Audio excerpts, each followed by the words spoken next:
Hi guys, I don't mean to go live so much, and I just did some videos, and now I'm going live. I'm not trying to be over prolific, but I wanted to share a thought I had last night that was kind of a cool little semi breakthrough for me, and also for me to remember too. I karaoke tomorrow at the Champion Sports Pub on what's the address again? Is it 39400 Merida Hot Springs Road, something like that.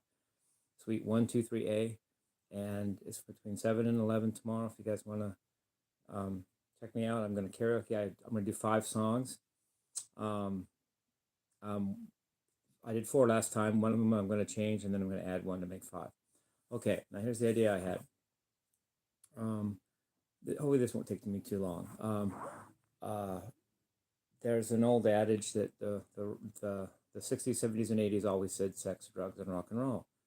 And I never could figure out how that fit for me, because sex and rock and roll are two of my favorite things in life. They actually got me through life.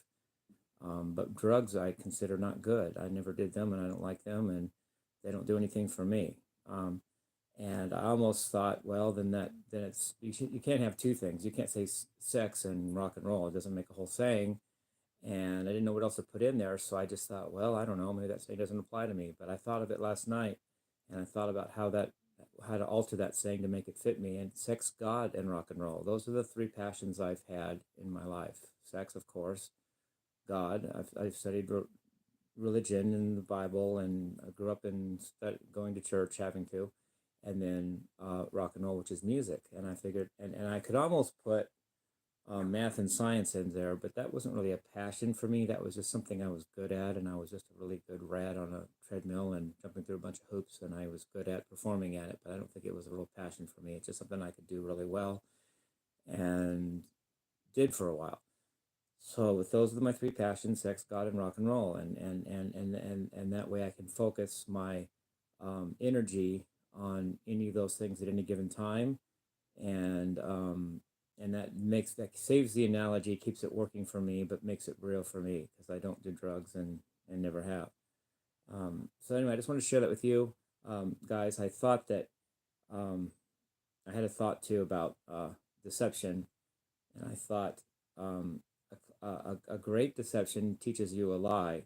The greatest deception keeps you from truth.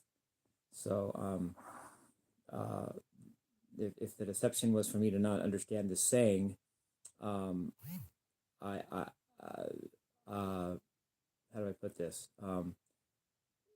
The great deception would be to make me think it's sex, drugs, and rock and roll. That would be, but the greatest deception would make me to not see that it's sex, God, and rock and roll. That's how it works for me. Live, you guys, peace, rock and roll.